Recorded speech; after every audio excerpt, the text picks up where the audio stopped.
Welcome, welcome, welcome, everyone, to Love, Life, and Fun with Sadiq and Melanie. However, today it's just me again. Sadiq is at work, so he should be coming in anytime, though, but I'll be doing this and he'll be getting off work. So, anyway, I wanted to take a minute of your time. This is a short one, it won't take long, just to go over some things with you, give you tips on effective communication. So, let me get my notes here. I always make notes because I'm afraid I'm going to forget to tell y'all something. So, anyway, effective communication. The first tip that I have for you is you want to ask questions that will help you understand each other's motivations and intentions. So, when you're speaking with someone, if they told you something exciting or if they hurt you or whatever the case is, there are questions you should ask just so that you have a clear understanding of what they mean to say. Because sometimes words can be taken different. Somebody might say something, you think they meant this and they didn't. So if someone hurts you, let's do that one because that happens a lot to some people.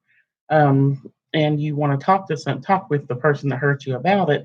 What you could do first is ask them, was it your intention to make me feel this way? Was it your intention to really come out of your mouth and say what you said, and because it was very hurtful? And then you would also want to make sure that it's okay with them that you let them know how that made you feel. And so you want to find out if it was their intentions to hurt you, and then you want to let them know exactly how what they said made you feel. And those are just simple questions you would ask. I want to know if you meant to do this or say this, and then I want you to know that this is how it made me feel.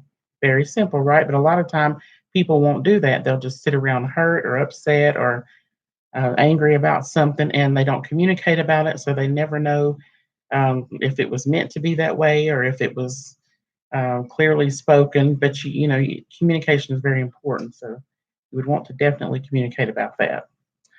Okay. Also, another thing you can tell someone when they uh, communicate something to you that's hurtful or I'm using hurtful a lot because that's usually what people are going through when there's communication issues, misunderstandings, hurt, and things like that. You can say to them, if you really know me, then you should know that and then tell them about yourself. For instance, if they thought maybe you had cheated on them, for instance, you could tell them, if you really know me, then you should know that I am not that type of person, or I would not do that. But you can fill in the blank at the end of that because if you really know me, then you should know that and then whatever they know about you, you would want to let them know it at that time or remind them of it. Also, you can ask, what do I need to do different or better for us? If you feel like you're having a lot of problems or there's a lot of issues or some of the same things keep coming up, just ask, what can I do different? What can I do better so that we can avoid always revisiting this same place? Because those places they can be very uncomfortable. In my last relationship, I lived in a lot of very uncomfortable situations as far as things not being too good on the verbal end of things.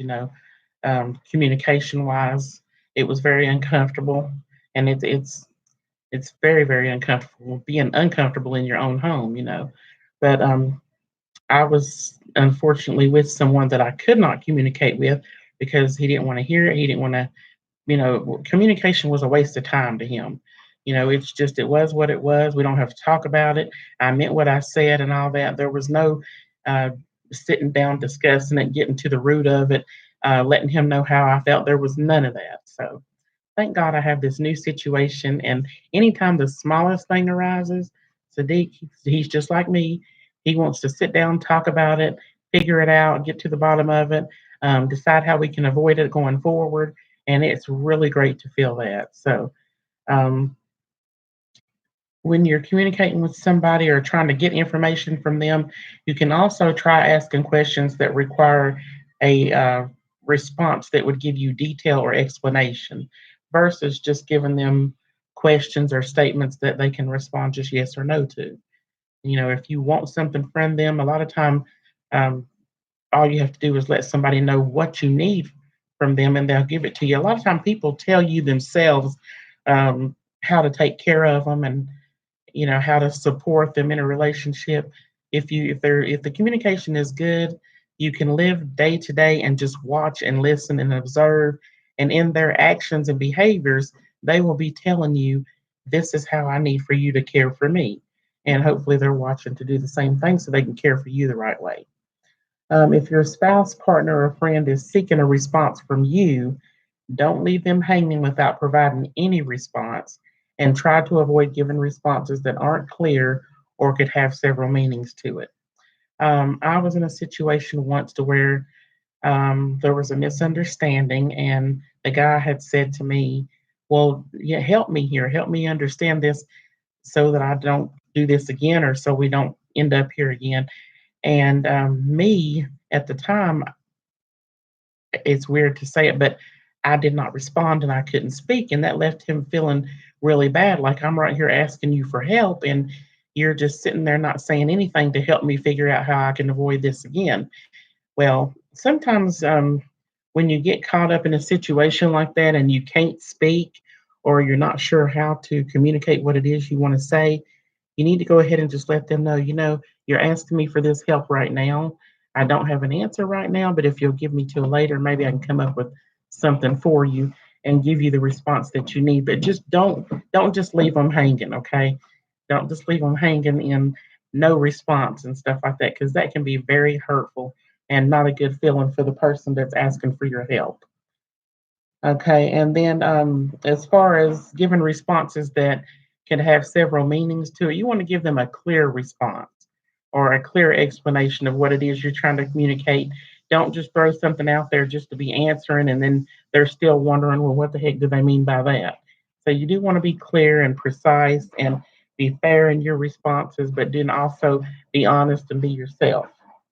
Um, Another thing is, know and remember that you're responsible for what you say, and just think things through before you speak, because once you've said something, a lot of time, if it's hurtful, it can be very hard to recover what you said or to change it into what you really meant. And I personally am a victim of that. Well, not a victim, but I have done that, like, to people. I've said things in the heat of the moment or out of anger or whatever, and it just came out at the time for what it was, but it wasn't what I meant to say. And then later I have to go back and try to fix it. And that's not a good feeling either, because then you've already hurt the person or made them feel some kind of way. And all you was doing at the time was just reacting without thinking. And so there's just a few tips for you there. There's that communication has such a broad area of things that you could give as far as tips and stuff like that. But those are some of the basics. And if I come up with more later that might be helpful or beneficial to you, then I will get on and share those as well. But I'm just doing this for you on a quick 30-minute lunch break today. And I've got to get back to work. So I appreciate you all for watching. I hope everybody has a good, safe day and enjoy the weather coming up. It's going to be really nice for the next few days. So I'll get back on with you this weekend. Sadiq and I will try to get on and do something fun and special for you guys for the weekend, because we hadn't been getting on a lot lately like we used to, but we will. So just hang in there with us. And again, I appreciate your time. So have a great day. And thanks again for letting me share my tips with you.